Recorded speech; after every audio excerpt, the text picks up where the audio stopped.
sama-sama siapkan hati kita. Kita mau datang pada Tuhan dalam ibadah kita hari ini tanggal 17 Mei. Mari kita mau sama-sama datang pada Tuhan dalam doa. Bapa, kami bersyukur Tuhan buat setiap kasih setia-Mu. Kami bersyukur Tuhan buat setiap kebaikan-Mu dalam hidup kami. Kami bersyukur Tuhan untuk setiap penyertaan-Mu dalam hidup kami Tuhan. Engkau Allah kami yang begitu baik, Engkau Allah kami yang begitu murah hati, Engkau Allah kami yang begitu luar biasa mengasihi kami Tuhan. Engkau Allah kami yang layak kami sembah, layak kami tinggikan Tuhan. Karena itu Tuhan, kami jemaat-Mu pagi hari ini Tuhan, kami mau sama-sama siapkan hati kami memberikan yang terbaik Tuhan bagi kemuliaan nama-Mu. Terima kasih Tuhan, dan kami percaya Engkau sudah beracara di tempat ini, Engkau tetap menyertai kami dengan Roh Kudus-Mu, sehingga kami boleh beribadah dengan baik. Dan kami percaya berkat kami terima, sukacita kami terima. Terima kasih Bapa di surga, terima kasih. Di dalam nama Tuhan Yesus kami siap datang padamu. Haleluya, amin. Haleluya.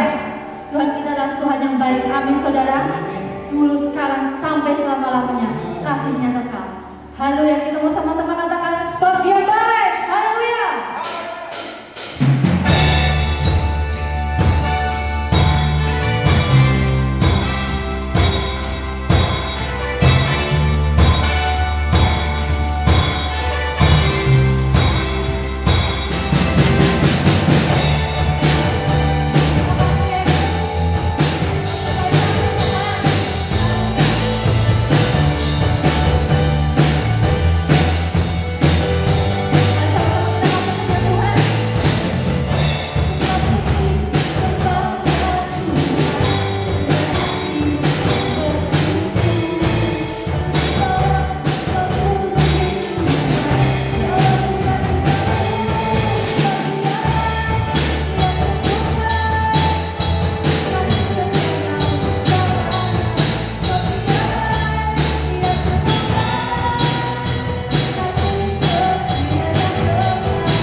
situasi yang seperti ini, mungkin kadang kita merasa bahwa kasih Tuhan mungkin kadang tidak kita rasakan, tapi sejatinya saudara, kasih-Nya begitu luar biasa. Bahkan setiap hembusan nafas kita, itulah semua bukan karena kemurahan Tuhan. Saat ini kita ada, saat ini kita masih bisa bernafas, masih bisa merasakan kebaikan Tuhan. Itu semua adalah karena anugerah Tuhan yang begitu baik. Mari kita mau siapkan hati kita memberikan yang terbaik lewat lagu ini, berkat kemurahan. Haleluya. Yesus, Engkau baik bagi. Haleluya. Kau hiasi kehidupanku dengan kemurahan-Mu. Kau rancangkan masa depanku penuh dengan harapan. Aku ada saat ini, semuanya mengasihi-Mu. Aku hidup hari ini, semua berkat kemurahan-Mu. Terima kasih, Yesus, Engkau sangat baik, teramat baik bagiku. Terima kasih Tuhan, terima kasih Tuhan. Begitu baik dalam hidup kami Tuhan. Kau hiasi kehidupanku dengan kemurahan-Mu. Kau rancangkan masa depanku penuh dengan harapan. Aku ada saat ini, semuanya mengasihi-Mu. Aku hidup hari ini, semua berkat kemurahan-Mu. Terima kasih, Yesus, Engkau sangat baik, teramat baik. Aku ada saat ini, semuanya mengasihi-Mu. Aku hidup hari ini, semua berkat kemurahan-Mu. Terima kasih,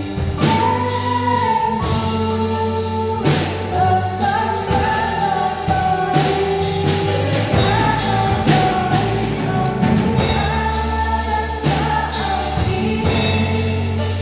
Engkau sangat baik,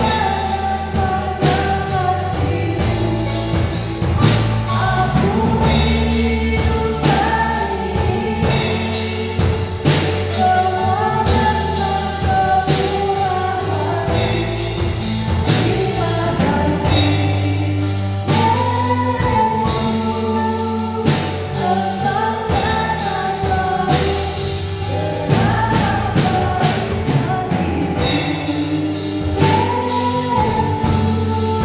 baik.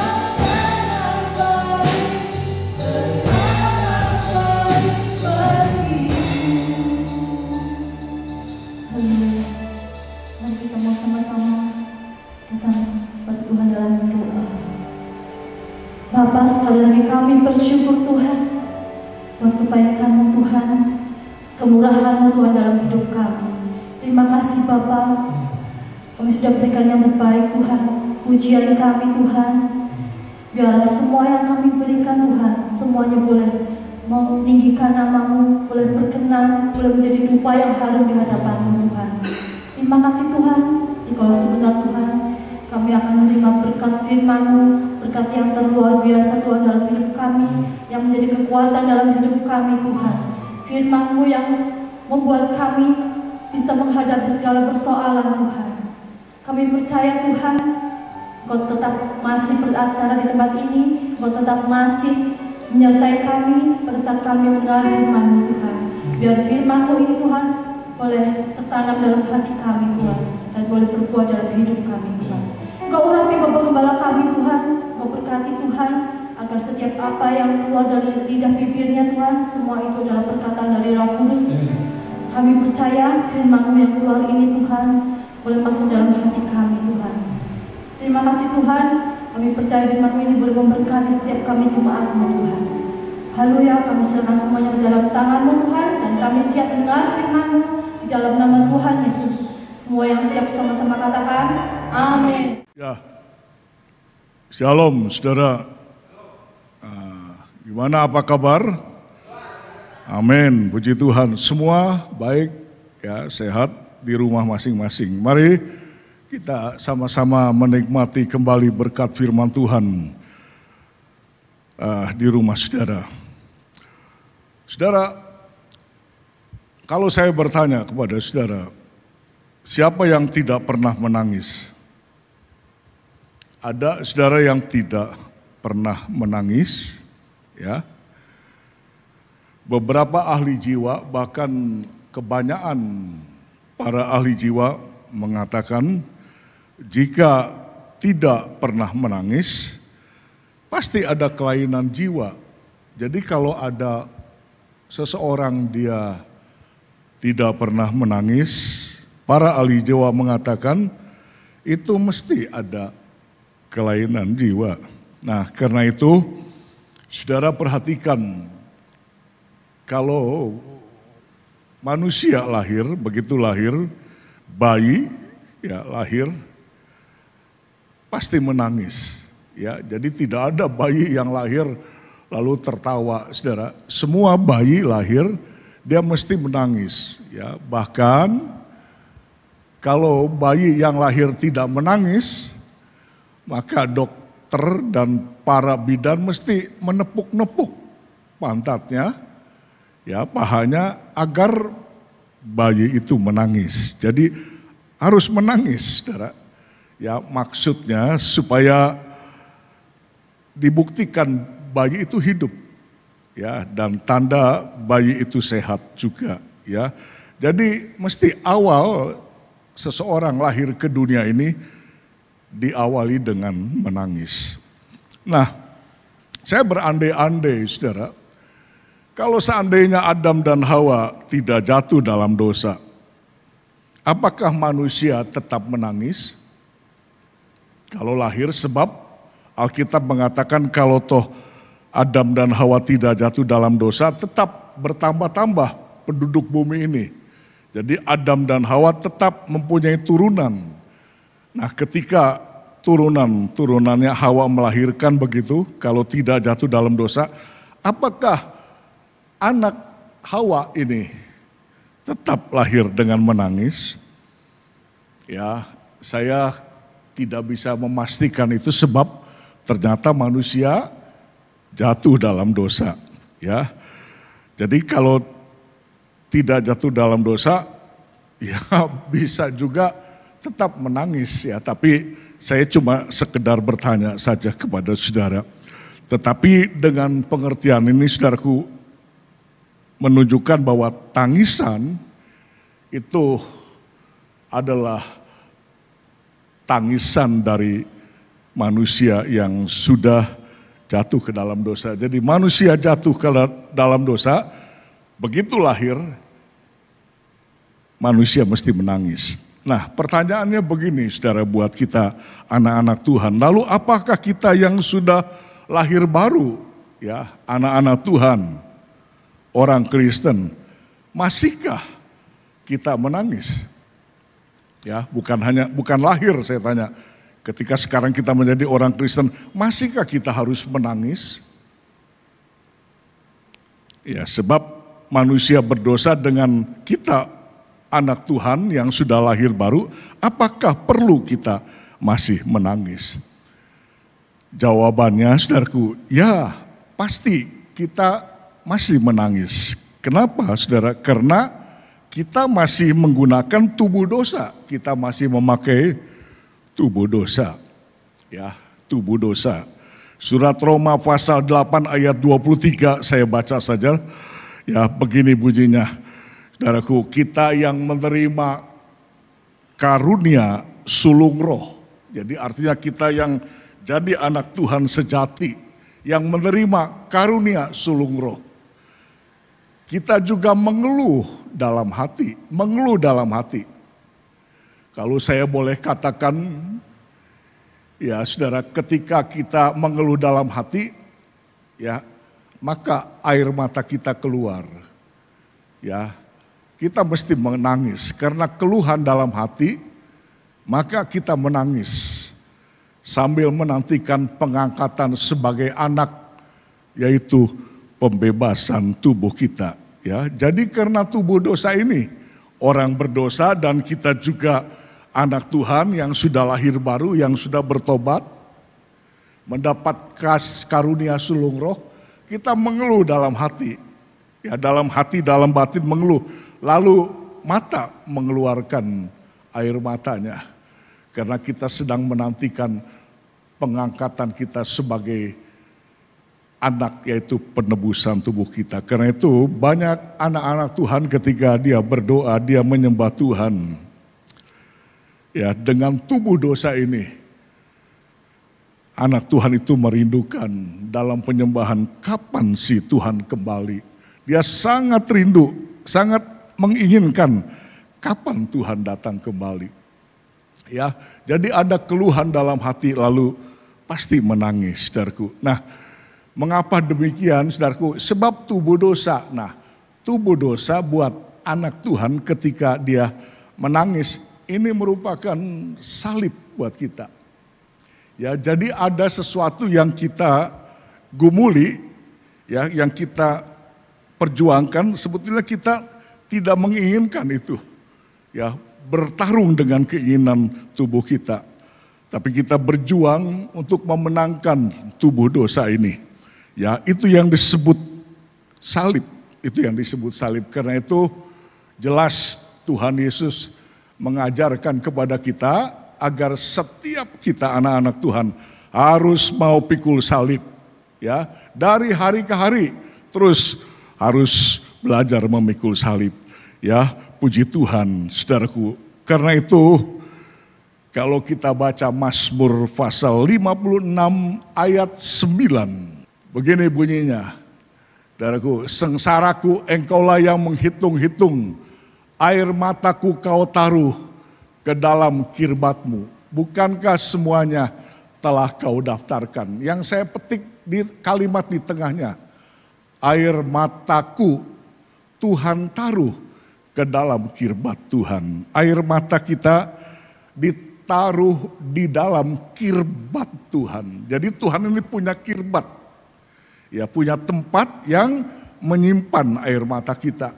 Nah, saudaraku, ya, ketika Alkitab menuliskan tentang kirbat ini, saudaraku, kirbat ini dalam bahasa Ibraninya disebut cik, ya, atau balang atau bocong, cik atau balang atau bocong, yaitu kantong yang terbuat dari kulit kambing, ya, untuk menyimpan air anggur. Ya, jadi Tuhan itu memiliki kirbat untuk menampung air mata kita. Nah, kirbat itu cik, ya, cik, balang atau bocong, sebuah kantong yang terbuat dari kulit kambing untuk menyimpan air anggur. Saudaraku, berbicara tentang anggur, ya, tentang anggur. Anggur ini memang kesukaan Tuhan.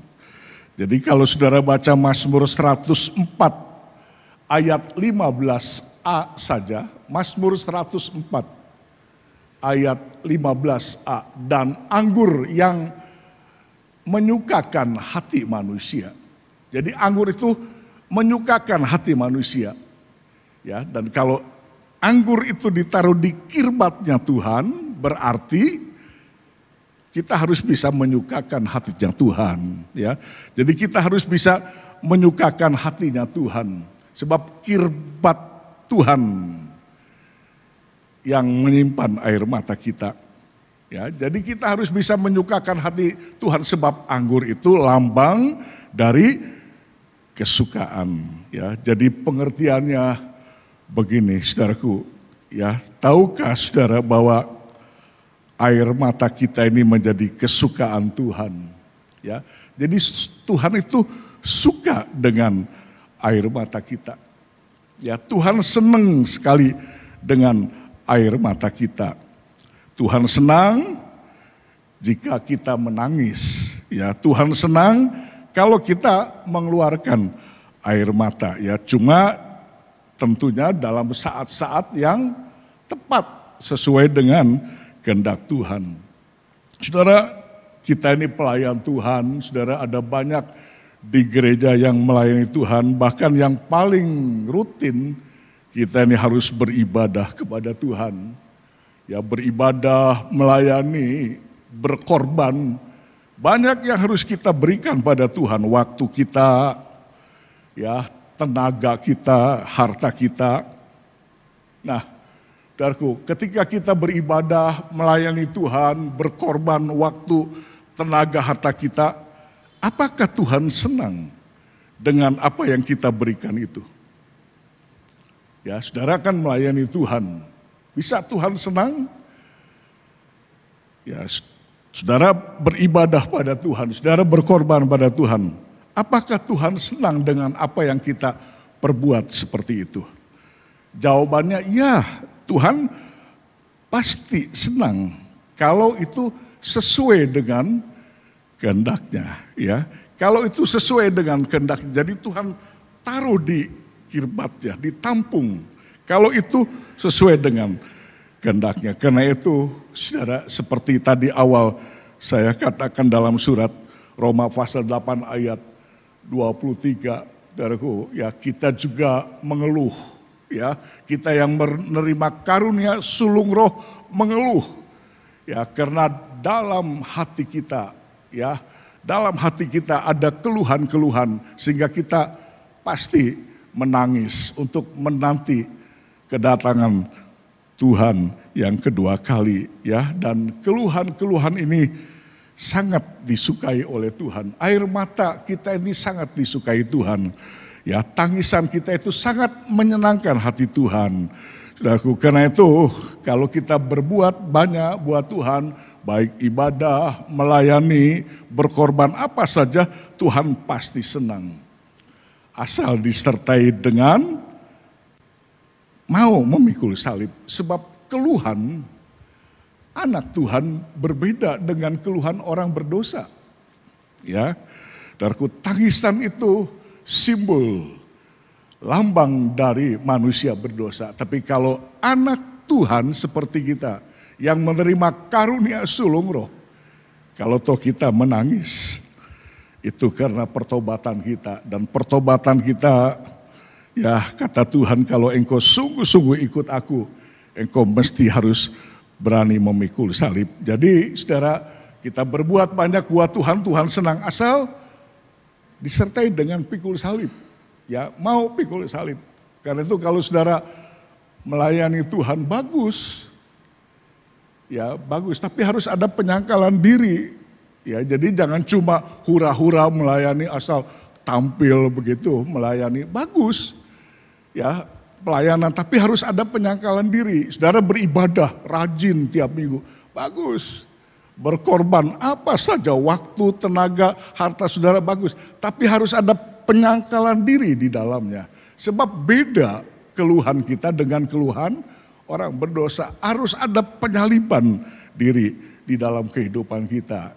Ya, haleluya. Karena itu kalau saudara melayani Tuhan, kadang-kadang saya melihat ada banyak anak-anak Tuhan, dia melayani di gereja, saudara melayani Tuhan. Kita ini bukan melayani dengan profesi, jadi seolah-olah, oh itu profesi saya. Jadi secara profesional saudara melayani, kelihatannya wah bagus banget, WL-nya bagus, musiknya bagus, di gereja-gereja besar juga, wah bagus. Jadi bukan profesional yang kita tampilkan pada Tuhan, tapi pengabdian. Pengabdian, jadi beda dari profesional dengan pengabdian. Seringkali yang kita lihat ada banyak pelayan-pelayan Tuhan, dia berani menampilkan profesinya. Ya, secara profesional, wah saya ini punya banyak uang. Begitu hebat sebab profesinya hebat dia. Tapi pengabdiannya itu loh, yang Tuhan minta itu pengabdiannya untuk kehidupan kita. Ya saudara, itulah sebabnya apapun yang kita perbuat, sertai dengan pengabdian yang sungguh-sungguh. Ya mungkin hari-hari ini juga ada di antara saudara yang susah, ya makin sulit mungkin ekonomi saudara. Ya, saudaraku, mungkin ada yang sakit hari-hari ini di rumah, entah sakit ringan atau berat, atau banyak problem kehidupan saudara. Ya, sementara saya sebagai gembala sidang tidak banyak tahu tentang keadaan saudara di rumah. Tapi tetaplah bersyukur, ya. Kalau itu memang harus saudara tanggung sebagai salib saudara. Ya, jadi jangan saudara kalau susah, sakit, ada problem sebab kesalahan saudara. Sebab saudara tidak hidup di dalam kehendak Tuhan, nah itu salah. Tapi kalau saudara tetap sungguh-sungguh dalam penyangkalan diri saudara, sungguh-sungguh saudara ikut Tuhan dalam melakukan kehendak Tuhan, tetap syukuri. Ya, sebab pasti Tuhan akan memberikan jalan keluar buat kita. Ya, puji Tuhan. Nah, karena itu saudaraku, tangisan orang percaya perlu dilihat Tuhan. Ya, saudaraku, keluhan anak-anak Tuhan perlu. Tuhan akan memberkati kalau hari-hari ini saudara mengeluh, menangis. Tapi karena kita sebagai anak Tuhan sejati, ya kita orang Kristen yang lahir baru menangis di hadapan Tuhan. Oh Tuhan sangat senang, sangat suka dengan tangisan kita. Kita baca coba saudaraku, Lukas pasal 7 ayat 36 sampai 38. Lukas pasal 7 ayat 36 sampai 38. Saya bacakan begini bunyinya. Seorang Farisi mengundang Yesus untuk datang makan di rumahnya. Yesus datang ke rumah orang Farisi itu, lalu duduk makan. Di kota itu ada seorang perempuan yang terkenal sebagai seorang berdosa. Ketika perempuan itu mendengar bahwa Yesus sedang makan di rumah orang Farisi itu, datanglah ia membawa sebuah buli-buli pualam berisi minyak wangi.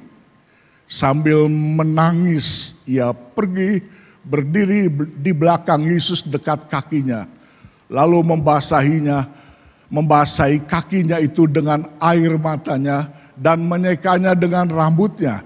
Kemudian ia mencium kakinya dan meminyakinya dengan minyak wangi itu. Jadi cerita ini, dariku cerita yang sangat menarik, saya katakan, ya ada seorang perempuan yang dikenal dosanya.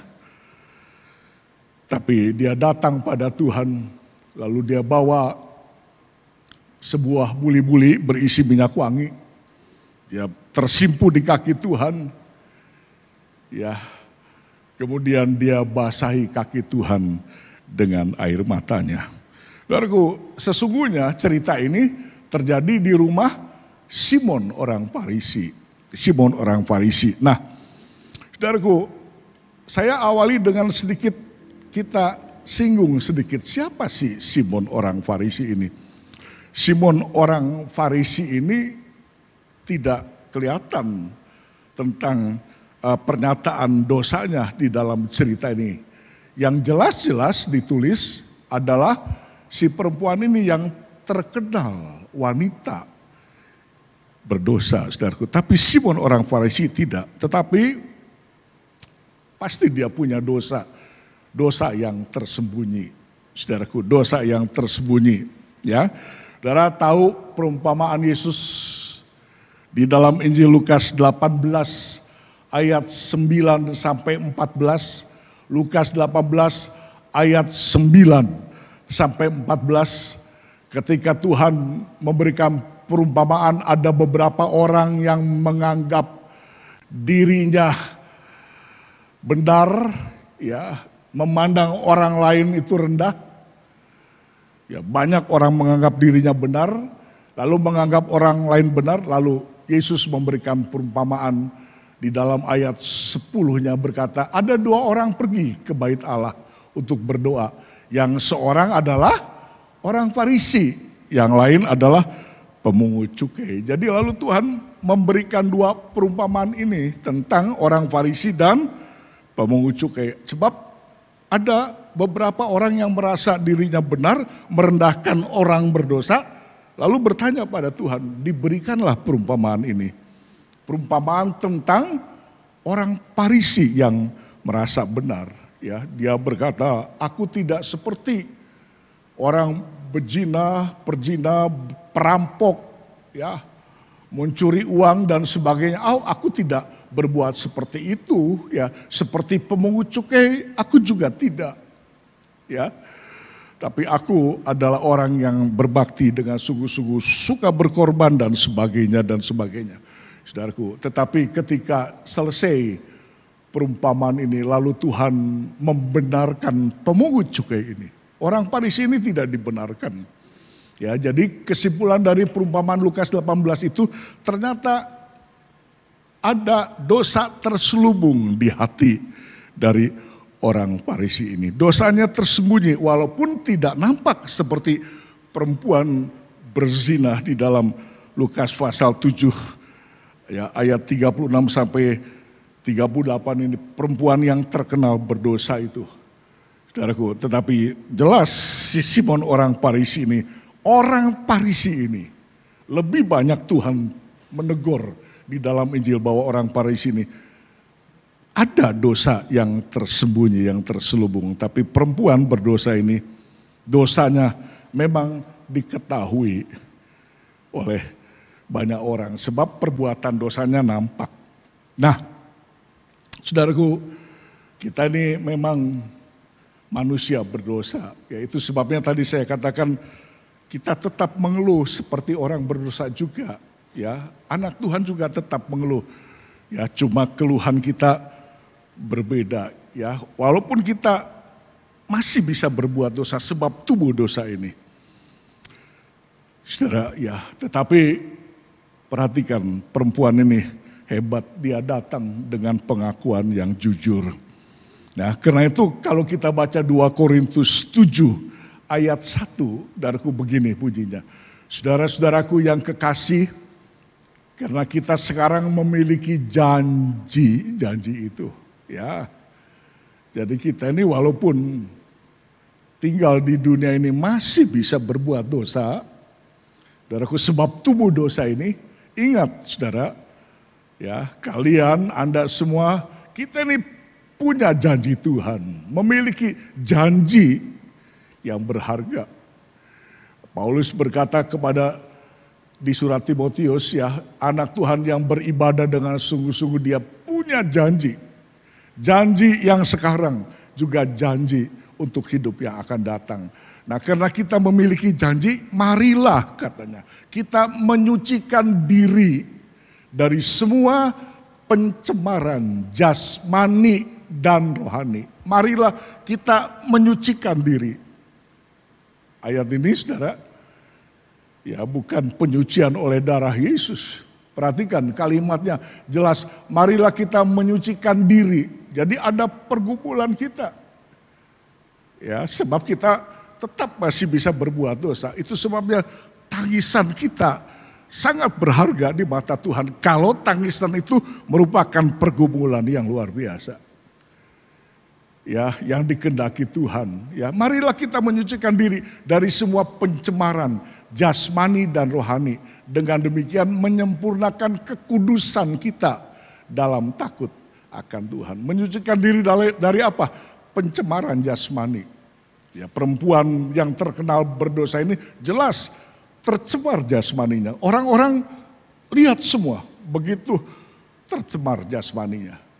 Ya, tapi orang Farisi, saudaraku, dia tidak kelihatan. Dosanya tersembunyi, ini pencemaran rohani. Tapi tetap saja harus mau menyucikan diri, ya harus mau menyucikan diri. Karena itu hari-hari ini saudara, kita harus terus bergumul untuk menolak keinginan tubuh kita yang selalu ingin berbuat dosa.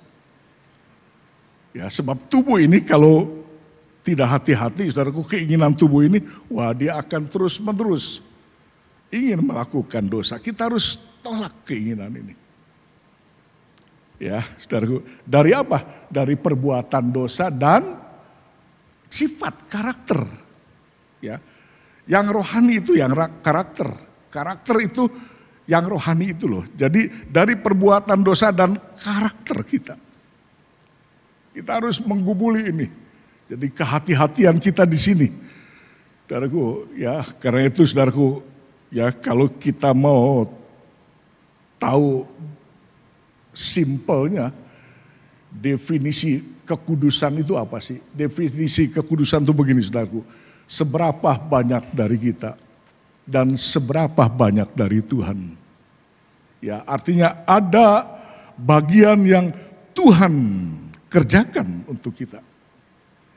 Ya, darah Yesus mengampuni dosa kita, lalu roh kita disucikan oleh Tuhan.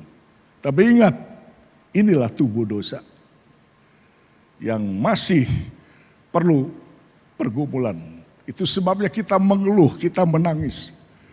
Ya, ayat ini berkata, mari kita menyucikan diri dari pencemaran jasmani dan rohani. Ada bagian yang Tuhan kerjakan. Tuhan sudah ampuni kita oleh darah Yesus sehingga roh kita dipulihkan oleh Tuhan. Tapi ada bagian yang harus kita kerjakan. Itulah penyucian diri. Nah, itulah yang disebut kata Tuhan tentang salib. Ya, jadi kita harus terus belajar memikul salib Tuhan. Ya, puji Tuhan, saudaraku. Haleluya. Mari saudara jangan pernah berhenti, teruslah. Ya, dari hari ke hari dengan penyangkalan diri yang penuh kita berani memikul salib Tuhan. Ya, belajar terus dari pengajaran firman Tuhan yang terus menguduskan kita. Setiap kali ada ajaran Tuhan, jangan pernah saudara mau menolaknya. Sebab firman Tuhan itu menyucikan kehidupan kita. Ya, dan memang sakit buat tubuh kita. Ya, tapi itulah yang dikatakan salib buat kita. Nah, saudaraku, kembali kepada cerita Lukas pasal 7 tadi. Ya, ketika orang perempuan yang terkenal berdosa itu datang pada Tuhan, ya, lalu kasakusuk orang di situ banyak. Kalau seandainya dia ini nabi, mesti tahulah siapa perempuan terkenal itu. Ya, si Simon orang Farisi ini berkata seperti itu. Lalu Tuhan tegur si Simon. Simon, ini kamu. Ya, lalu Tuhan memberikan perumpamaan kepada Simon di dalam Lukas pasal 7 ayat 43. Ya, Tuhan memberikan perumpamaan kepada Simon, ada dua orang yang berhutang. Kata Tuhan, yang satu orang hutangnya 500, yang satu orang 50. Lalu karena kedua-duanya tidak bisa bayar hutang, dibebaskan hutang itu oleh si peminjam hutang itu. Ya, lalu dikatakan, ditanya oleh Tuhan, siapa yang lebih mengasihi kepada si pembebas hutang itu? Lalu si Simon menjawab di dalam ayat 43 begini, aku kira dia yang paling banyak dihapuskan hutangnya. Kata Yesus kepadanya, betul pendapatmu itu. Ya, betul pendapatmu itu. Jadi Tuhan bertanya, siapa yang lebih mengasihi Simon? Yang 500 dinar atau yang 50 dinar? Semua dihapus hutangnya. Gak usah bayar dah. Nah, siapa yang lebih mengasihi? Ya jelas yang 500 lah, kata Simon. Nah, itu dua perumpamaan Saudaraku, yang Tuhan tunjukkan antara perempuan yang terkenal berdosa itu dengan Simon, orang Farisi yang juga dia berdosa. Dosa yang tersembunyi, dosa rohani, dosa roh. Ya, saudaraku, dosa tabiat, dosa karakter. Saudaraku, dihapuskan hutangnya yang paling banyak itu. Jadi saudaraku, berbeda-bedanya begini saudaraku ya. Jadi perempuan berdosa itu mengasihi dengan perbuatan kasih yang betul itu loh. Perbuatan kasih yang sesuai dengan kehendak Tuhan. Ya. Orang Farisi ini mengasihi Yesus gak? Mengasihi. Buktinya apa? Diundang makan kok. Yesus diundang makan. Mau Yesus datang lalu makan saudaraku. Tapi tanpa perbuatan yang dikehendaki Tuhan. Ya, perhatikan saudaraku. Jadi sama-sama mengasihi, tapi kasihnya perempuan berdosa itu dia berbuat, tapi sesuai dengan kehendak Tuhan. Tapi kalau orang Farisi ini, si Simon ini, dia juga mengasihi, dia undang Yesus ke rumahnya. Tapi perbuatannya itu tidak sesuai dengan kehendak Tuhan. Ya, sebab dia tidak berani memberikan pengakuan seperti perempuan yang terkenal berdosa ini. Itu sebabnya surat 1 Yohanes 3 ayat 18, saya tambah di sini ayat 1 Yohanes 3 ayat 18 berkata begini, "Saudaraku, anak-anakku, marilah kita mengasihi bukan dengan perkataan atau dengan lidah, tetapi dengan perbuatan." Jadi kalau mengasihi, kasihlah dengan perbuatan. Simon mengasihi dengan perbuatan, mengasihi. Perbuatannya apa? Dia menyambut Yesus, memberikan hidangan makan. Ya, lalu perempuan berdosa itu juga mengasihi dengan perbuatannya. Tapi perhatikan 1 Yohanes 3 ayat 18. Ya, baiklah kita mengasihi bukan dengan perkataan atau dengan lidah, tapi dengan perbuatan dan dalam kebenaran. Ya, jadi kalau kita mau mengasihi Tuhan, kasih dengan perbuatan, tapi dalam kebenaran. Dalam kebenaran, dalam kehendak Tuhan. Ya, saudara, kita terus mau belajar untuk mengasihi Tuhan. Saudara banyak berbuat untuk Tuhan. Saudara tidak akan berhenti toh berbuat untuk Tuhan selagi saudara percaya kepada Tuhan Yesus. Karena itu saudara rajin juga ibadah, ya saudara juga kalau diminta gereja korban, saudara berkorban, ya saudara melayani Tuhan dengan baik dan sebagainya. Tapi perhatikan saudaraku, perbuatan kita harus dalam kebenaran. Jadi kalau saudara berbuat itu, apakah itu kehendak Tuhan? Saudara berbuat ibadah, apakah itu dalam ibadah itu betul-betul sesuai dengan kehendak Tuhan? Jadi ada anak Tuhan yang beribadah, tapi belum tentu melakukan kehendak Tuhan. Cuma asal tampil saja ibadah. Ada yang melayani, berkorban. Wah, saya korban seperti ini. Korban waktu saya, tenaga saja, saya harta saya. Ya, tapi apakah itu kehendak Tuhan? Saudara berbuat itu, tapi apakah itu kehendak Tuhan? Apakah dalam kebenaran? Nah, ini hebatnya perempuan berdosa ini, dia mengasihi dalam perbuatannya tapi dalam kebenaran. Ya, saudara jangan sampai lupa ini, dalam kebenaran.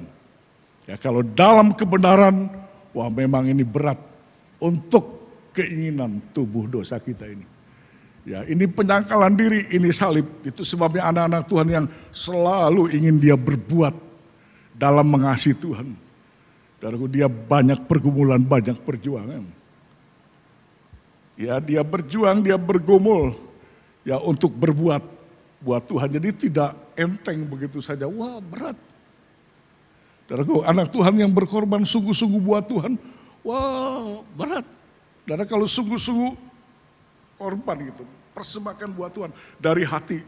Wah, itu perjuangan, pergumulan. Kalau saudara dari hati melayani Tuhan, ibadah pada Tuhan, wah, itu perjuangan yang hebat. Ya, nah karena itu saudaraku, pertanyaannya begini, kenapa dia dibenarkan oleh Tuhan? ya dihapuskan hutangnya si perempuan yang terkenal berdosa ini. Jadi begini saudaraku, di dalam ayat yang ke-37 coba kita lihat. Lukas 7 ayat 37 dikatakan begini. Di kota itu ada seorang perempuan yang terkenal sebagai seorang berdosa.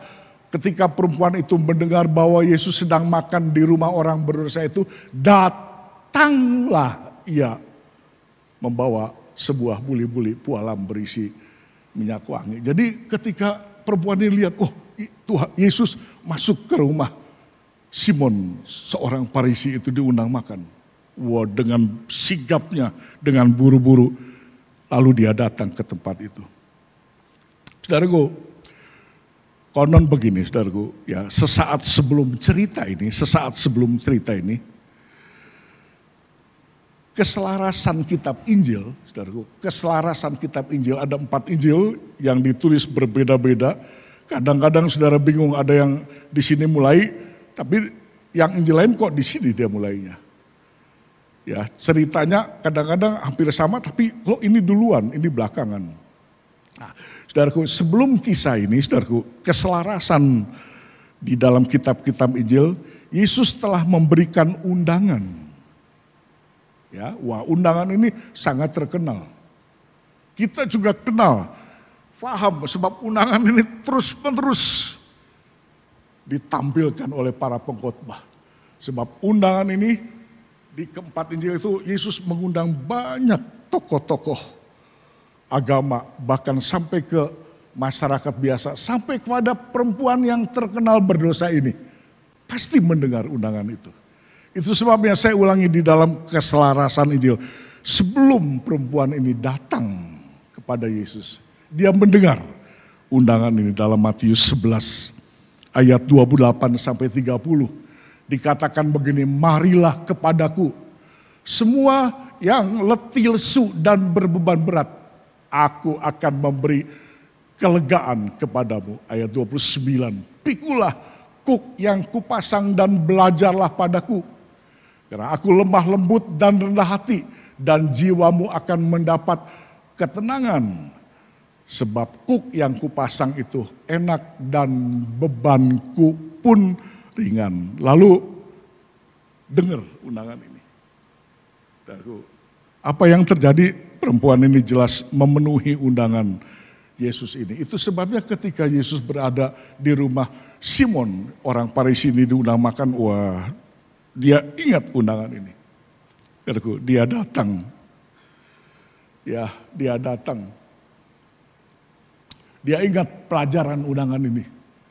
Coba kembali lihat ayat 28-nya, Matius 11 ayat 28-nya dikatakan, ayat 29-nya, pikulah kuk yang kupasang dan belajarlah padaku. Karena aku lemah lembut dan rendah hati. Jadi disuruh belajar tuh sama Tuhan waktu ngundang, ayo belajar sini. Apa yang Tuhan berikan pelajaran itu, aku ini lemah lembut, aku ini rendah hati. Ya, supaya jiwamu tenang, jiwamu sejahtera, jiwamu shalom.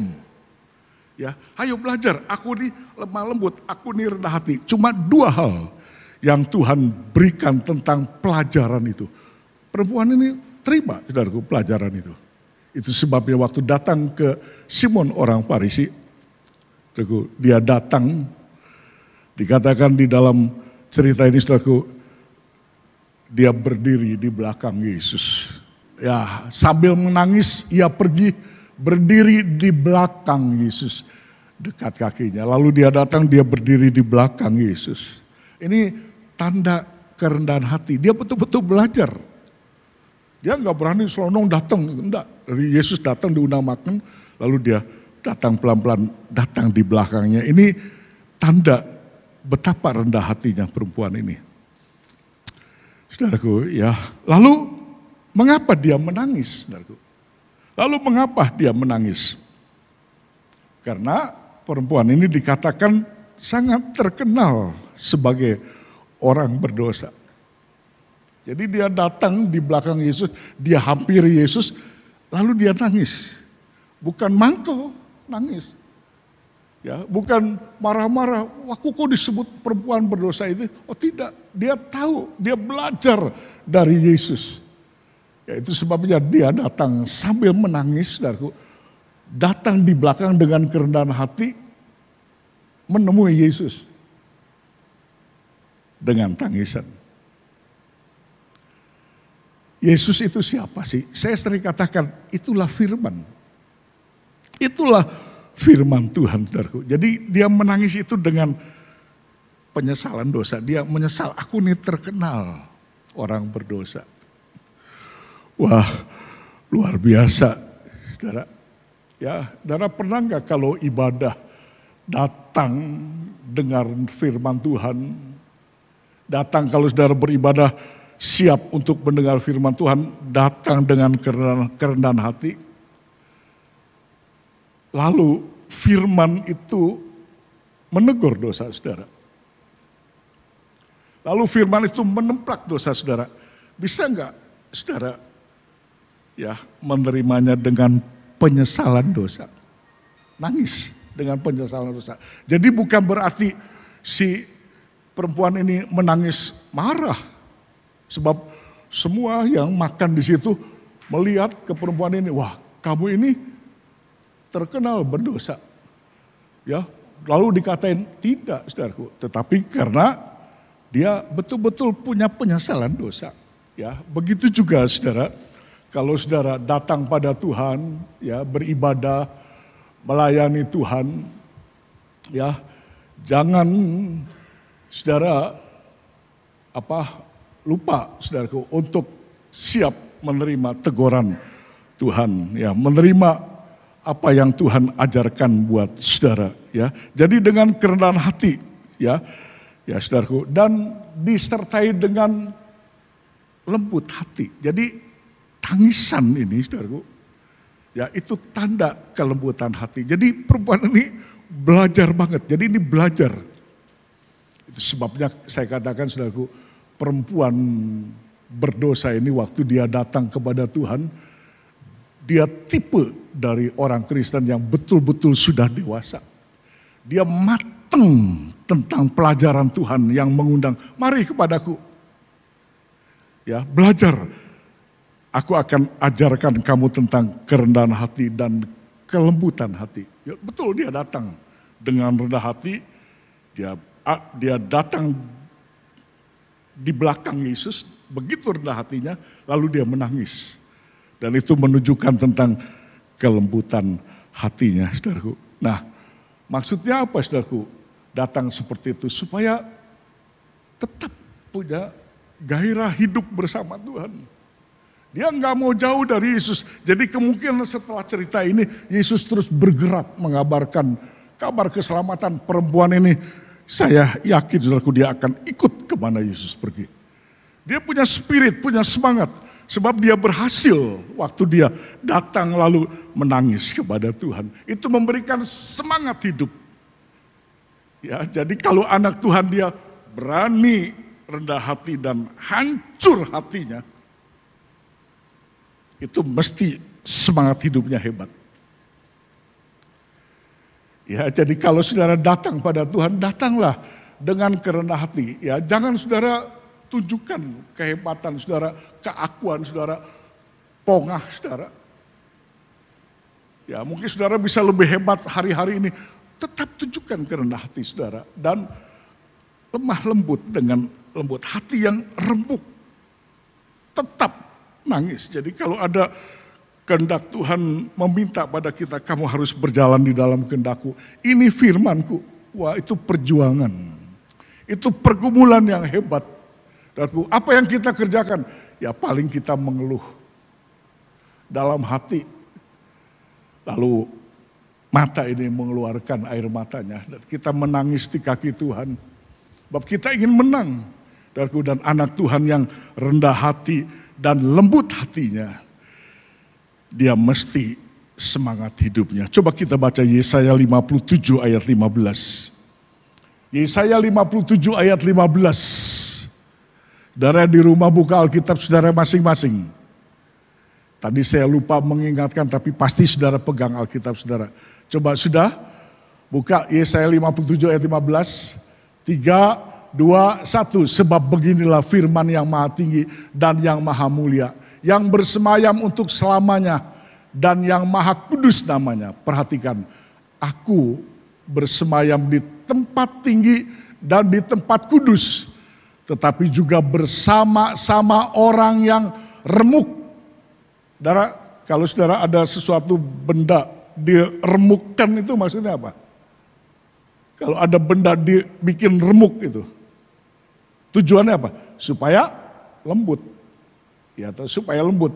Jadi bersama-sama orang yang lembut hatinya dan rendah hatinya. Tuhan tuh tinggi, jauh, gak kelihatan. Tapi Tuhan mau bersama-sama dengan orang yang lembut hati dan rendah hati. Untuk apa? Untuk menghidupkan semangat. Untuk menghidupkan semangat. Itu sebabnya saya katakan, kalau saudara hari-hari ini sebagai anak Tuhan yang tetap rendah hati, apapun godaannya, apapun persoalannya, problemnya, saudaraku, jangan tunjukkan keakuan saudara. Jangan saudara lalu jadi marah dan sebagainya. Kalau memang itu kehendak Tuhan, tunjukkan kerendahan hati saudara, kelembutan hati saudara. Sebab anak Tuhan yang seperti itu, saudaraku, ayat ini berkata, dia akan hidup semangatnya. Dia nggak akan berhenti untuk ikut Tuhan terus menerus. Ya, ayat 38 kita baca. Lukas pasal 7 ayat 38. Sambil menangis dia pergi berdiri di belakang Yesus dekat kakinya. Lalu membasahi kakinya itu dengan air matanya. Perhatikan, dan menyekanya dengan rambutnya. Kemudian ia mencium kaki Yesus dan meminyakinya dengan minyak wangi. Saudaraku, itulah sebabnya setelah perempuan ini menangis, kaki Yesus lalu diminyaki. Ya, diminyaki. Saudara, kebiasaan wanita Yahudi, saudaraku, itu di lehernya. Ya, kalau kita biasa mungkin pakai kalung ini. Itu kalau wanita Yahudi, ya itu di lehernya, itu ada sebuah botol kecil. Botol kecil isinya parfum yang disebut alabaster. Alabaster. Dan parfum itu walaupun kecil, saudaraku, itu mahal harganya. Mahal. Ini perempuan ini tidak ada kejelasan apakah dia orang kaya atau miskin. Tetapi kesimpulannya begini, dia sangat berani memberikan pada Tuhan yang termahal. Alabaster itu dia kalungkan, itu sudah kebiasaan dikalungkan di lehernya. Botol kecil itu, alabaster itu, dan minyak itu sangat mahal. Waktu dia datang, dia tumpahkan minyak itu. Dan dia menangis di kaki Tuhan. Saya yakin ada pengertian yang bagus dari firman Tuhan ini. Seperti Amsal pasal 3 ayat 3 berkata begini, saudaraku. Amsal 3 ayat 3, janganlah kiranya kasih dan setia meninggalkan engkau. Kalungkanlah itu pada lehermu. Tuliskanlah itu pada loh hatimu. Jadi di hatinya tertulis kasih setia. Saudaraku, tapi di lehernya menunjukkan tentang kasih setianya. Ya, jadi pengertiannya begini, saudaraku. Ketika perempuan itu membawa minyak alabaster itu, dikalungkan di lehernya, kecil botolnya wangi, itu menunjukkan tentang kasih setianya kepada Tuhan. Ya, ayat ini berkata, janganlah kiranya kasih dan setia meninggalkan engkau. Jadi perempuan ini dia betul-betul berjanji pada Tuhan, kalau aku sudah dengar undangan Tuhan, mari ayo belajar. Aku ini rendah hati, aku ini lembut hati. Dia belajar sungguh, saudaraku, sampai menjadi anak Tuhan yang dewasa. Ya, lalu dia tunjukkan bahwa dia ini setia kepada Tuhan. Dia sangat mengasihi Tuhan. Dia setia kepada Tuhan.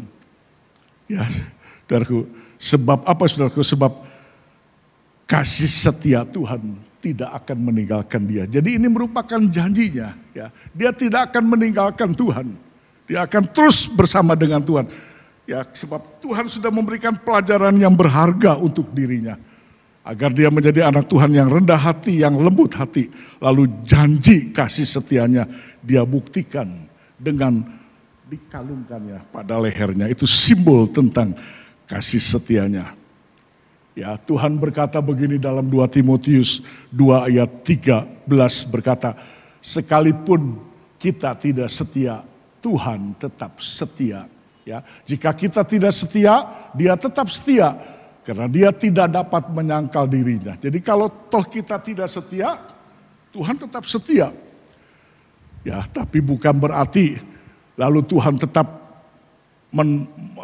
menyelamatkan orang yang tidak setia. Bukan, Tuhan tidak akan berubah dengan kasih setianya. Tapi kalau saudara tidak setia lalu pergi jauh meninggalkan Tuhan, yaitu karena kemauan saudara. Seperti anak bungsu, kalau dia tidak balik kembali pada Tuhan lalu dia terus pergi, Bapak tetap menunggu kapan pulang anak itu.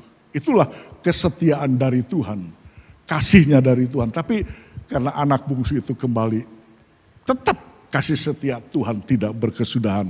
Ya, jadi kalau kita tidak setia, Tuhan tetap setia. Nah, si perempuan ini dia tunjukkan kasih setianya kepada Tuhan. Saudaraku, luar biasa. Karena itu saudaraku, ya, kita jangan sampai lambat untuk mendengar. Ya, mendengar firman Tuhan. Lukas pasal 7 ayat 37 tadi dikatakan saudaraku, kembali kalau saudara perhatikan pembacaan Lukas 7 ayat 37, di kota itu ada seorang perempuan yang terkenal sebagai seorang berdosa. Ketika perempuan itu mendengar Yesus ada makan di rumah perempuan berdosa itu, wah cepet-cepet dia datang. Dia bukan tipe orang Kristen yang lambat mendengar.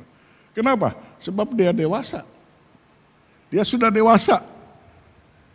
Surat Ibrani pasal yang ke-5 ayat 11 dikatakan, jangan lambat untuk mendengar. Ya, anak Tuhan yang dewasa, yang bisa makan makanan yang keras, dia tidak akan lambat untuk mendengar. Itu sebabnya saudara, dia terus datang ya untuk mencari di mana Yesus, sebab kedewasaannya luar biasa. Ya, nah ini contoh yang luar biasa. Saudaraku, dari perempuan berdosa ini, ya perhatikan saudaraku, dia terima undangan Tuhan, dia tahu dia terkenal berdosa, ya tapi dia waktu Mesias, sang Mesias ini mengajar banyak orang banyak, marilah kepadaku, belajarlah kepadaku, sebab aku di lemah lembut dan rendah hati. Oh, dia betul-betul belajar dan jadi dewasa. Dan waktu dia belajar betul menjadi dewasa, sungguh undangan ini dia hargai. Dia dengar Yesus ada di rumah Simon, dia datang cepat-cepat. Dia dengar situ, dia datang. Ya, dia datang dengan rendah hati, dengan lembut hati. Dan dia tunjukkan kasih setianya pada Tuhan dengan meminyaki kaki Yesus. Dengan minyak alabaster yang dia bawa. Luar biasa. Nah, kita lihat saudaraku. Wahyu 21. Ya, Wahyu 21. Ayat 4 berkata begini, cerita tentang langit dan bumi baru. Ya, setelah selesai dunia ini, kerajaan 1000 tahun selesai, lalu ada langit dan bumi baru. Kerajaan sorga menjadi baru. Wahyu 21 ayat 4 berkata begini, dan Tuhan akan menghapus segala air mata dari mata mereka. Dan maut tidak akan ada lagi. Tidak akan ada lagi perkabungan atau ratap tangis atau duka cita. Sebab segala sesuatu yang lama itu telah berlalu. Di dalam nubuatan Wahyu pasal 21 tentang langit dan bumi baru atau kerajaan surga yang sudah diperbarui oleh Tuhan. Dikatakan dalam ayat 4, lalu Tuhan menghapus segala air mata. Air mata siapa? Air mata perempuan ini. Dihapus oleh Tuhan, betul-betul dihapus. Ya, itu sebabnya waktu Tuhan berkata kepada Simon orang Farisi ini, mana yang lebih mengasihi? Yang 500 dinar atau yang 50? Yang 500 dinar. Ya, aku akan menghapus semua hutangnya. Ya, jadi dihapus oleh Tuhan segala air matanya. Luar biasa, saudaraku. Jadi satu kali anak Tuhan yang menangis dengan air matanya. Itu dihapus oleh Tuhan. Jadi saudaraku, tidak percuma kalau hari-hari ini saudara terus bergumul dengan penyangkalan diri, dengan memikul salib. Wah, betul-betul berat pengikutan kita. Sebab kita harus mengikuti ajaran firman Tuhan. Dan ini sangat berat buat tubuh dosa kita. Dan ini menjadi keluhan hati kita. Menjadi tangisan dari air mata kita. Tapi perjuangan yang seperti ini, seperti perempuan berdosa itu. Dia ikuti ajaran Tuhan itu. Undangan Tuhan itu dia ikuti. Wah, betul-betul Wahyu 21 nyata dihapus air mata itu, saudaraku. Lalu ayat 9-nya begini, perhatikan. Maka datanglah seorang dari ketujuh malaikat yang memegang 7 cawan, yang penuh dengan ketujuh malapetaka terakhir itu. Lalu ia berkata kepadaku katanya, marilah ke sini. Perhatikan, ada kata marilah ke sini.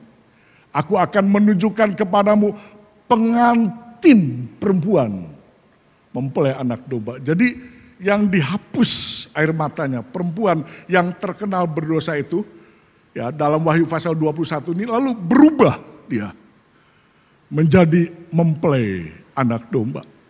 Dan perhatikan ada undangan terakhir, mari ke sini, marilah.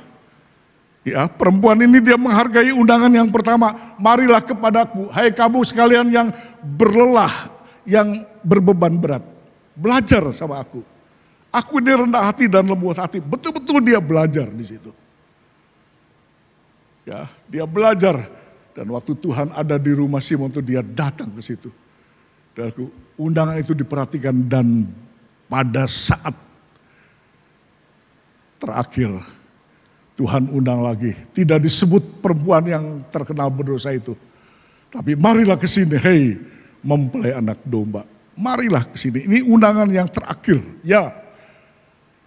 Sebab Yesus itu adalah Alfa dan Omega. Kalau dia awali dengan baik, dia akan akhiri dengan baik. Kalau saudara hidup mengawali dengan baik, saudara akan akhiri hidup ini dengan baik. Luar biasa, saudaraku. Karena itu hari-hari ini saudara harus hargai undangan Tuhan. Kalau Tuhan mengharapkan saudara, mengundang saudara, mengajar saudara, mendidik saudara, menasehati saudara, ayo terima undangan Tuhan. Ya, dia awal dan akhir. Nanti akhirnya kita akan menjadi mempelai anak domba itu. Yang luar biasa, saudaraku. Ayat 11-nya berkata begini. Lalu ketika masuk di dalam kerajaan surga, perhatikan, kota itu penuh dengan kemuliaan Allah. Dan cahayanya sama seperti permata yang paling indah. Bagaikan permata yaspis jernih seperti kristal. Lalu begitu perempuan ini menjadi mempelai anak domba. Lalu di sorga cahayanya sama seperti permata yang paling indah. Cahaya. Nah, ini cahaya ini saudaraku dalam bahasa Yunaninya ditulis Fauster. Ya. Itu menunjukkan kepada cahaya yang khusus. Cahaya yang khusus itu matahari, bulan dan bintang. Itu sebabnya dalam Wahyu pasal 12 ayat 1 dikatakan mempelai perempuan itu nanti dia akan diselubungi oleh matahari dan di kakinya dia menginjak bulan lalu dimahkotai dengan 12 bintang. Jadi penuh dengan cahaya itu. Jadi cahaya ini Foster, saudaraku, cahaya yang khusus seperti matahari, bulan dan bintang. Dan Wahyu 12 ayat 1 betul sekali. Sebab mempelai wanita itu dia akan dikelilingi oleh cahaya matahari, bulan dan bintang. Namun begini saudaraku, ya, kata foster itu diambil dari kata foster itu diambil dari kata fous, ya, V-O-U-S, fous itu dalam bahasa Perancis, yang artinya kamu. Ya, jadi cahaya itu kamu. Foster itu diambil dari fous itu artinya kamu. Bahasa Perancisnya kamu. Ya, saudara, jadi kamu, jadi cahaya itu kamu. Jadi betul, saudaraku, ya. Tuhan berkata apa? Kamu ini terang dunia. Matius 5 ayat 14 berkata, kamu terang dunia. Jadi begini, saudaraku, sorga itu nanti seperti cahaya permata yang paling indah. Itu bercahaya. Nah, yang bercahaya itu siapa? Kamu. Ya, perhatikan, sorga itu seperti cahaya permata yang paling indah. Cahaya itu siapa? Kamu. Jadi saudaraku, anak-anak Tuhan yang sungguh-sungguh bertobat. Nanti kalau sorga itu bercahaya seperti permata, itu karena penduduk sorganya bercahaya. Ya, orang berdosa berubah menjadi permata yang indah. Air mata menjadi permata. Luar biasa, saudaraku. Ya, karena itu Tuhan tunggu langit dan bumi baru ini sampai semua kumpul nanti. Nggak tahu berapa miliar manusia yang berdosa nanti. Kita nggak mengerti berapa banyak, tetapi cahaya di kerajaan surga itu karena manusia berdosa. Seperti perempuan yang terkenal berdosa ini. Nanti dia akan bercahaya. Jadi cahayanya surga itu karena kamu, karena kita ini. Karena itu saudaraku, air mata kita satu kali akan menjadi permata. Jadi kalau saudara hari-hari ini toh menangis, ya menangislah dengan pergumulan. Kita perlu, ya kalau saudara bersalah hari-hari ini, sesali dosa saudara. Kalau saudara banyak kekurangan, ayo gumuli. Ya kalau saudara banyak melanggar firman Tuhan, terus gumuli. Ya sebab Tuhan akan merangkai air mata saudara yang penuh dengan penyesalan. Itu nanti akan menjadi permata. Hiduplah terus-menerus yang disucikan oleh pengajaran firman Tuhan. Saya mengajak WL dan singer musik. Mari, saudara, ya kita mau datang pada Tuhan. Kalau hari-hari ini saudara berhenti dalam pergumulan saudara, ya saya sebagai gembala sidang hamba Tuhan, jangan pernah berhenti. Mungkin saudara katakan berat ini salibnya, Om Pak Pendeta, ikutilah kehendak Tuhan. Ya saudara tetap bersyukur kalau saudara susah mungkin ekonomi saudara atau ada kesulitan problem, tetap syukuri kalau itu memang salib. Kalau hidup saudara tidak menyalahi kehendak Tuhan. Saudara-saudara belajarlah untuk ibadah, melayani, berkorban. Ya, menyenangkan hati Tuhan. Ya, dan apa yang kita perbuat itu bisa menyenangkan hati Tuhan kalau kita tetap di dalam pengajaran salib ini. Ya, saudaraku, karena itu jangan lupa kalau saudara berdoa, menyembah, datang pada Tuhan seperti perempuan ini. Sesali dosa saudara, terus minta firman Tuhan menguduskan kita. Dari hari ke hari. Ya, ada yang harus kita sucikan diri kita ini. Dari pencemaran jasmani dan rohani. Terus minta Tuhan kuduskan. Ya, Tuhan bisa ubah ya rangkaian air mata kita menjadi permata. seperti surat Wahyu tadi. Tuhan hapus air mata kita. Saudaraku, dan Tuhan undang, mari, hei pengantin anak domba. Saudaraku, lalu masuk di dalam kerajaan sorga yang penuh dengan permata yang cahayanya paling indah. Ya, ternyata cahaya yang paling indah dari permata itu adalah kita semua mempelai anak domba itu. Ya, rindukah saudara untuk satu kali kita menjadi permata-permata di dalam kerajaan surga? Kamu adalah terang dunia. Karena itu hari-hari ini saudara jangan mau dibawa oleh pekerjaan dosa. Ikuti pekerjaan dosa sehingga gelap hidup saudara. Jangan, dunia boleh gelap, tapi tunjukkan aku ini terang dunia sebab Yesus adalah terang dunia. Mari kita berdoa lalu kita akan menyanyi lagu ini ya. Kita berdoa, Bapa di sorga, terima kasih buat firman-Mu. Kami bersyukur ada satu pengajaran buat kami hari ini. Perempuan itu memang terkenal berdosa, tapi dia sangat menghargai undangan Tuhan. Ketika dia mengerti Engkau mengundang, marilah belajar tentang kerendahan hati dan kelembutan hati. Betul, kami lihat dalam firman-Mu Tuhan, perempuan yang terkenal berdosa ini datang di rumah Simon orang Farisi. Dia belajar betul tentang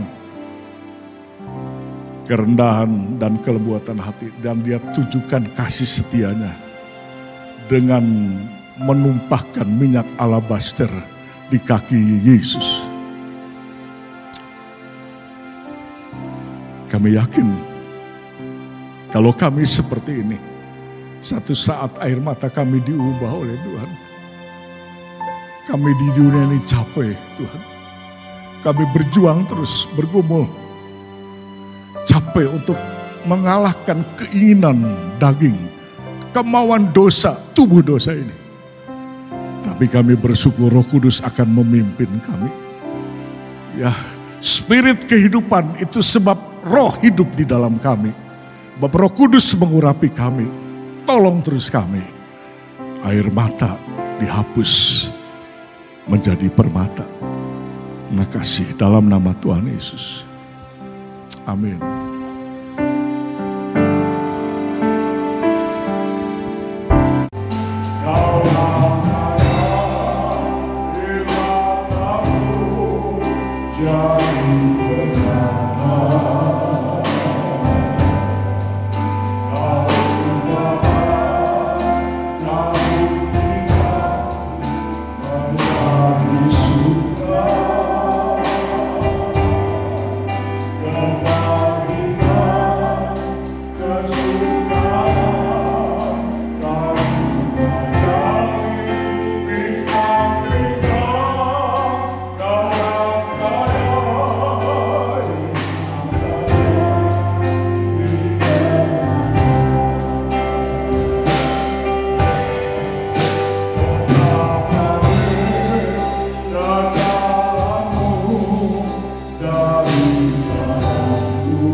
Ya,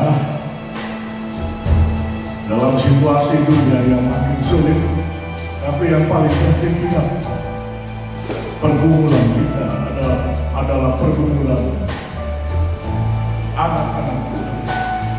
Keluhan kita adalah keluhan anak-anak Tuhan, manusia yang sudah bertobat.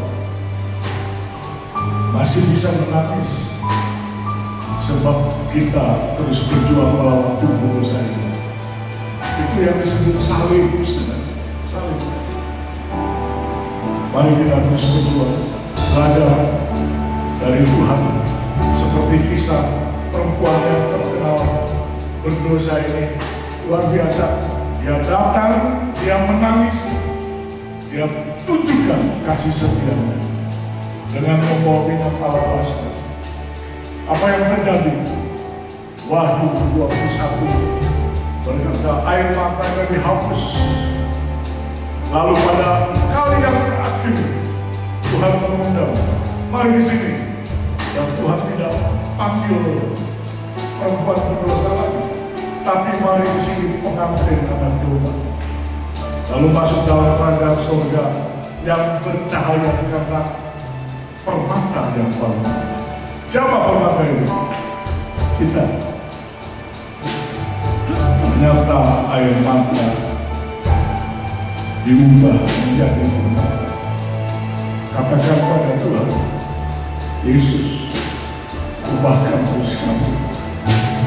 Sekalipun banyak yang harus kami pikul sampai hari-hari, kami mau terus berjuang supaya dari hari ke hari kami mau menunjukkan diri. Kami nyanyi lagi sekali lagi dari atas, semua menyanyi. Kalau kita beri kau angkatlah firman-Mu jadi nyata. Ayo menyanyi yang kedua. Kau ubahkan kabut hitam menjadi surga. Kepahitan, kesukaran, kau ubahkan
kasih.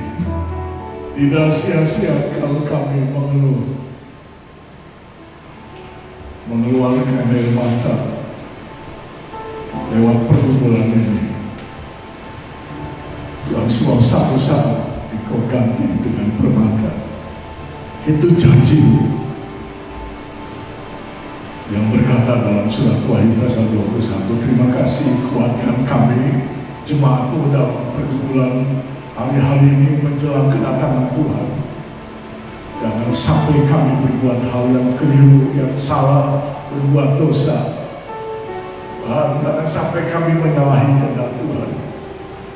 Tuhan, yang paling penting kami harus berani memikul salib Tuhan. Artinya kami menerima setiap ajaran firman-Mu. Tuhan, haleluya. Setiap kali kami beribadah, melayani, berbuat untuk Tuhan, berkorban, kami tidak lupa untuk menangkap diri kami. Firman-Mu ada bersama dengan kami. Terima kasih memberkati firman-Mu.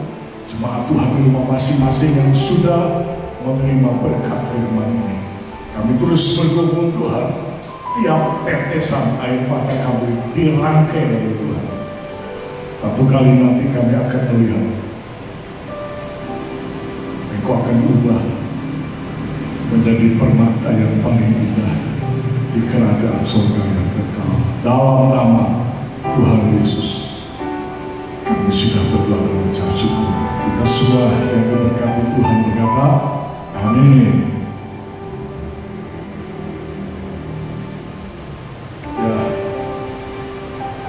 Sampai di sini ibadah kita.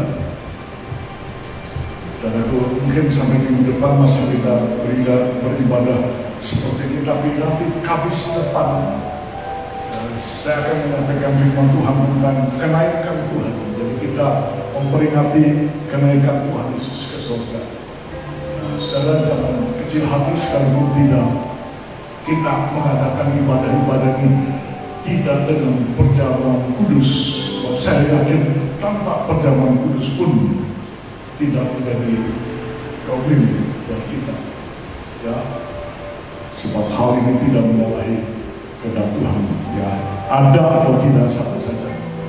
Ya, setiap bulan kita adakan dan kita memperingati tentang korban Yesus di atas kayu salib. Ya, puji Tuhan. Entah kita tidak tahu tepatnya kematian Tuhan seperti tepatnya kelahiran Tuhan. Ya, itu cuma tanggal kalender yang ditentukan dari kalender Masehi ini. Puji Tuhan, saya kira cukup sampai di sini. Mari saudara kita sama-sama bangkit berdiri. Ya, kita akhiri dengan doa berkat kita.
Tuhan memberkati engkau dan melindungi engkau. Tuhan menyinari engkau dengan wajahnya dan memberi engkau kasih karunia. Tuhan menghadapkan wajahnya kepadamu dan memberi engkau damai sejahtera. Terimalah semuanya ini berkat rahmat sejahtera dari Allah Bapa, Allah Anak dan Allah Roh Kudus yang memberkati jasmani dan rohani saudara hari ini sampai selama-lamanya. Dalam nama Tuhan Yesus Kristus, semua kita yang diberkati Tuhan berkata, amin.